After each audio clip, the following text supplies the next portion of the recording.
This isn't just a classroom, it's a window to the world, where videos and visuals teach me more than words ever could.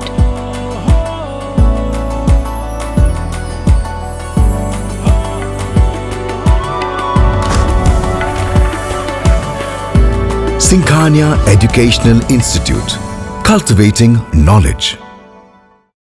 India पर आ रही इस वक्त बड़ी खबर बता दें कि 72,825 शिक्षक भर्ती मामले से जुड़ी हुई ताजा अपडेट सामने आ रही, जहां अचानक 27 फरवरी को सुप्रीम कोर्ट में हुई सुनवाई में क्या कुछ खास रहा। फिलहाल अभ्यर्थियों के मन में मास्टर सूची को लेकर जो आशंकाएं थी, क्या वह दूर हो गई हैं? ज्यादा जानकारी के सीधे फोन लाइन से जुड़ चुके हैं इंडिया के सीतापुर के संवाददाता प्रियांशु मिश्रा। तो प्रियांशु, बताइए कि 72,825 शिक्षक भर्ती मामले में अब ताजा अपडेट क्या है और मास्टर सूची जो है उसको लेकर क्या साफ हुआ है? जी निशांत, आपको बताना चाहेंगे कि जो 2011 की बहुचर्चित 72,825 प्रशिक्षु शिक्षक भर्ती है, उस मामले में लगातार नए नए मोड़ आते जा रहे हैं। क्योंकि इसमें जो है जो पिटिशनर है या अभ्यर्थी हैं, उन्होंने अवमाननाएं याचिकाएं दाखिल की थी और इस मामले की सुनवाई जो है सुप्रीम कोर्ट में चल रही है। और 25 फरवरी को पहले यह सुनवाई हुई थी, 25 फरवरी 2026 को, जिसके बाद सुप्रीम कोर्ट ने जो है अगली तारीख 24 मार्च 2026 मुकर्रर की थी। और यह माना जा रहा था कि 24 मार्च 2026 को कोई ना कोई ऐतिहासिक फैसला आ सकता है, क्योंकि ये जो अगर भर्ती प्रक्रिया है वो पिछले 14 सालों से लंबित चल रही है। अभ्यर्थी जो है अपने हक के लिए सुप्रीम कोर्ट में लगातार पैरवी कर रहे हैं। अधिवक्ताओं के माध्यम से उनका ये कहना है, उनका आरोप है कि कम कट ऑफ वाले नंबर, जिनके कम नंबर हैं वो नौकरी कर रहे हैं, जिनके ज्यादा नंबर हैं वो जो है सड़कों पर घूमने पर मजबूर है, बेरोजगार घूम रहे हैं। इसी को लेकर आपको बताया निशांत कि 24 मार्च को यह सुनवाई होनी थी, लेकिन उससे पहले अचानक से एक डेट आ गई कि 27 फरवरी को इस मामले में सुनवाई होगी, जिसके बाद अभ्यर्थियों में काफी हलचल पैदा हो गई, उनमें हड़कंप मच गया। दरअसल ये जो 27 फरवरी को सुनवाई लगी थी, वो जो इस भर्ती के नोडल अधिवक्ता बनाए गए हैं प्रशांत शुक्ला, उनके अनुरोध पर लगाया गया था। और उनका यह आरोप था कि कुछ अभ्यर्थियों ने जो है उन्होंने 14 अभ्यर्थियों की लिस्ट सुप्रीम कोर्ट में सौंपी थी और यह आरोप जड़ा था कि फेसबुक पर जो है उनके लिए अभ्यर्थियों ने गलत तरीके की टिप्पणी की है, धनुगाही के आरोप लगे थे उन पर जो है। इसके अलावा उनको धमकी देने तक के आरोप उन्होंने जड़े थे और कहा था कि उनकी सामाजिक प्रतिष्ठा को जो है धूमिल करने का प्रयास हो रहा है। और उन्होंने कोर्ट से यहां तक अनुरोध कर डाला था कि उन्हें इस भर्ती से हटा दिया जाए। इस मामले में जब ये खबरें बाहर आई छनकर, तो जो है अभ्यर्थियों में हड़कंप मचना लाजमी था, क्योंकि 72,825 में अगर हम सबसे महत्वपूर्ण कड़ी देखें, जो इस भर्ती प्रक्रिया को संपन्न कराने में महत्वपूर्ण भूमिका निभा रहे हैं, अभ्यर्थियों के हित में कहीं ना कहीं फैसला सोच रहे हैं कि आ जाए, जो नोडल अधिवक्ता है प्रशांत शुक्ला, तो जब उन्होंने ऐसी बातें कही सुप्रीम कोर्ट के सामने, तो कहीं ना कहीं अभ्यर्थियों में हड़कंप मचना लाजमी था। जो 27 फरवरी को अचानक से निशान सुनवाई हुई थी एक दिन पहले, उसमें क्या कुछ खास रहा, उसका ऑर्डर भी आ चुका है इंडिया के पास और उसे अपलोड भी कर दिया गया है SCBA की वेबसाइट पर, जिसमें जो है जो ऑन रिकॉर्ड जो अंदर कोर्ट में क्या हुआ वो आ गया है। तो कोर्ट ने यह कहा, क्योंकि ये जो सुनवाई चल रही है वो जस्टिस संजय करोल और जस्टिस प्रसन्ना बी वराले की बेंच में चल रही है, और न्यायालय ने जो बताया है, उन्होंने कहा है कि जो ये फेसबुक पर इस तरह के गलत तरीके के कमेंट पढ़ रहे हैं, तो उन्होंने बताया कि इन्हीं दुर्भाग्यपूर्ण परिस्थितियों में इस पीठ का विशेष गठन किया गया है। और इस न्यायालय के आदेशों द्वारा 3 सदस्यीय समिति का गठन किया गया था, जिसमें रंजीता रोहतगी, निखिल रोहतगी और प्रशांत शुक्ला, ये तीनों जो है सुप्रीम कोर्ट के अधिवक्ता हैं। इन्हें नोडल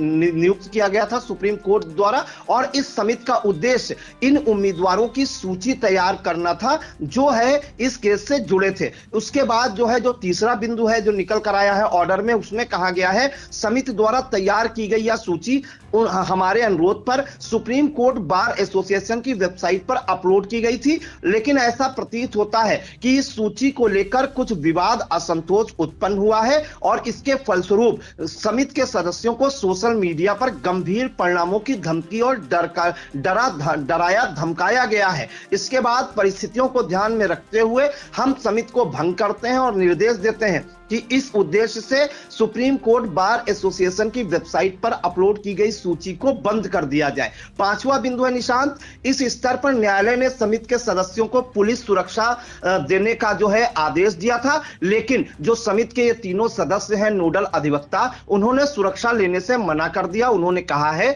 कि उन्हें सुरक्षा की कोई जरूरत नहीं है। इसके अलावा यह भी निर्देश दिए गए, आदेश दिए गए कि समिति ने जो 2 सूचियां तैयार की हैं, जिनमें से एक एससीबीए की वेबसाइट पर अपलोड भी कर दी गई है, इन दोनों सूचियों की जो सॉफ्ट कॉपी है वो सुप्रीम कोर्ट के रजिस्ट्रार को सौंप दी जाए। इसके बाद समिति के सदस्यों को असुविधा पहुंचाने वाले इन कृत्यों में लिप्त कुछ आवेदकों का विवरण रिकॉर्ड में लिया गया है। हालांकि हम इस स्तर पर ना तो उनके नाम लेंगे और ना ही उनके खिलाफ कोई कार्रवाई करेंगे, क्योंकि उनके भविष्य का मामला है और यह कहने की आवश्यकता नहीं है यदि आवेदकों द्वारा चाहे उनका नाम लिया गया हो या नहीं, इनमें से कोई अनुचित गतिविधि अगर आगे जारी रखता है तो न्यायालय उनके खिलाफ सख्त से सख्त कार्रवाई करने में कोई संकोच नहीं करेगा। 8वां बिंदु है, हम समिति के सदस्यों और उनके अथक प्रयासों के प्रति हार्दिक प्रशंसा करते हैं। विद्वान वरिष्ठ अधिवक्ता विकास सिंह, एससीबीए के अध्यक्ष और अन्य पदाधिकारियों के प्रयासों की सराहना की जाती है और इस मामले पर अब 24 मार्च 2026 को दोपहर 1:40 पर जो है विचार किया जाएगा, यानी कि सुनवाई होगी। तो निशांत, ये क्लियर हो गया कि सुप्रीम कोर्ट ने साफ कहा है, सुप्रीम कोर्ट भी नाराज हुआ है। जो शिक्षक नेता हैं जो अचयनितों की लड़ाई लड़ रहे हैं, उनमें 14 अभ्यर्थियों की लिस्ट सौंपी गई है सुप्रीम कोर्ट, और सुप्रीम कोर्ट ने खासा नाराजगी जताई है कि जो लिस्ट एससीबीए की वेबसाइट पर अपलोड की गई थी 16 दिसंबर 2025 तक, जो अभ्यर्थी सुप्रीम कोर्ट में किसी तरह से पहुंचे हुए थे, उनकी लिस्ट को बनाने का काम किया था नोडल अधिवक्ता प्रशांत शुक्ला ने अपनी अथक मेहनत से, और उसको सुप्रीम कोर्ट में सौंपा था और उस लिस्ट को राज्य सरकार को भी दिया था। और सुप्रीम कोर्ट ने राज्य सरकार से यह भी कहा था कि आप इस लिस्ट पर विचार करें और इन अभ्यर्थियों की नियुक्ति का रास्ता साफ करें कि कैसे इनको नियुक्ति दी जा सकती है। प्रमुख सचिव बेसिक शिक्षा पार्थ सारथी सेन शर्मा से उन्होंने कहा था, आप अपने मुख्यमंत्री उत्तर प्रदेश के और मुख्य सचिव से बात कीजिए कि इन अभ्यर्थियों को कैसे नौकरी दी जा सकती है।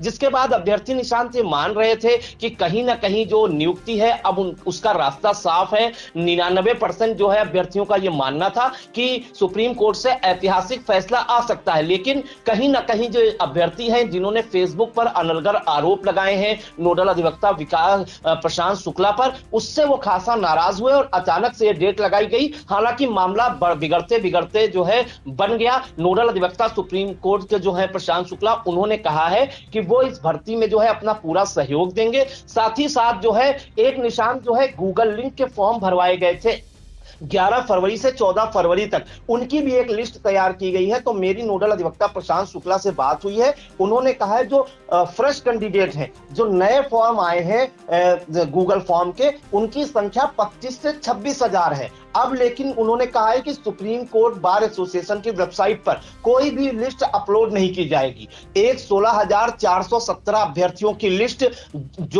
वो सुप्रीम कोर्ट के रजिस्ट्रार को सौंप दी जाएगी सॉफ्ट कॉपी। इसके अलावा जो 25 से 26 हजार गूगल लिंक वाले अभ्यर्थी हैं, उनकी भी लिस्ट सुप्रीम कोर्ट की रजिस्ट्री ऑफिस या सुप्रीम कोर्ट के रजिस्ट्रार को सौंप दी जाएगी। और ये दोनों लिस्टें निशांत उन्होंने साफ किया है कि दोनों लिस्टें अलग अलग रहेंगी, क्योंकि अभ्यर्थियों में असमंजस था। कई सोशल मीडिया ग्रुप ऐसे हैं व्हाट्सएप के जिनमें चल रहा है, अभ्यर्थी गलत अफवाह फैला रहे हैं कि दोनों लिस्टों को मर्ज करके एक मास्टर लिस्ट तैयार की जाएगी। तो इन अफवाहों को खारिज किया है नोडल अधिवक्ता प्रशांत शुक्ला ने। उन्होंने साफ कहा है जो 16,417 अभ्यर्थियों की लिस्ट है वो अलग बन गई है, उसको सुप्रीम कोर्ट के रजिस्ट्रार को अलग सौंपा जाएगा। इसके अलावा जो नए फॉर्म पड़े हैं, फ्रेश फॉर्म पड़े हैं गूगल लिंक वाले 25 से 26 हजार, उन अभ्यर्थियों की लिस्ट सुप्रीम कोर्ट के रजिस्ट्रार को अलग सौंपी जाएगी। और ये दोनों लिस्ट आपस में मर्ज नहीं की जाएंगी, क्योंकि उनका कहना है कि जो सुप्रीम कोर्ट में पहले आए हैं उनकी बात पहले होनी चाहिए, उन पर कार्रवाई पहले होनी चाहिए। तो 16,417 अभ्यर्थियों की नियुक्ति पर पहले सुनवाई होनी चाहिए, और जो गूगल फॉर्म जिन्होंने भरे हैं बाद में 11 से 14 फरवरी 2026 के बीच, उनकी लिस्ट पर सुनवाई बाद में होनी चाहिए। यही कारण है कि ये दोनों लिस्ट जो है वो अलग अलग उपलब्ध कराई जाएंगी सुप्रीम कोर्ट के रजिस्ट्रार को 16,417 और गूगल फॉर्म वाले लिंक जो है करीब 25 से 26,000 कैंडिडेट। और सबसे बड़ी जो अपडेट निकल कर आ रही है, इन दोनों लिस्ट को अलग अलग रखा जाएगा, इन्हें मर्ज नहीं किया जाएगा और ना ही कोई मास्टर सूची तैयार की जाएगी। तो ये जो अफवाहें चल रही थी कि दोनों लिस्टों को मर्ज कर दिया जाएगा, फर्स्ट लिस्ट बनेगी, तो ऐसा अब इस मामले में कुछ भी नहीं है। 16,417 अभ्यर्थियों की लिस्ट पहले अलग बनी है, वो यथावत रहेगी और जो गूगल फॉर्म वाली लिस्ट है वो अलग रहेगी और दोनों लिस्ट को मर्ज नहीं किया जाएगा। तो इन आरोपों को, इन जो अफवाहें हैं, इनको साफ किया है,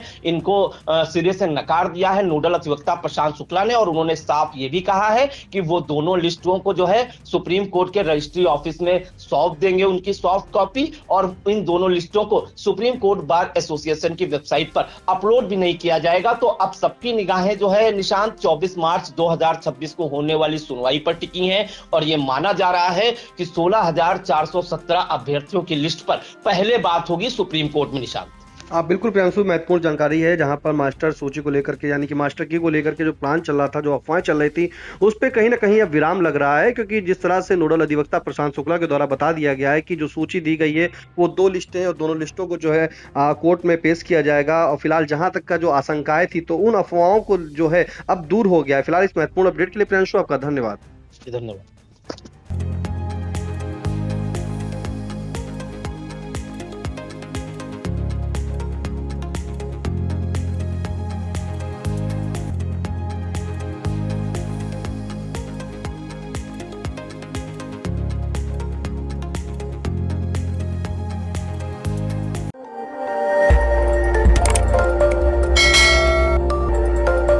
खबर आपकी, नजर हमारी।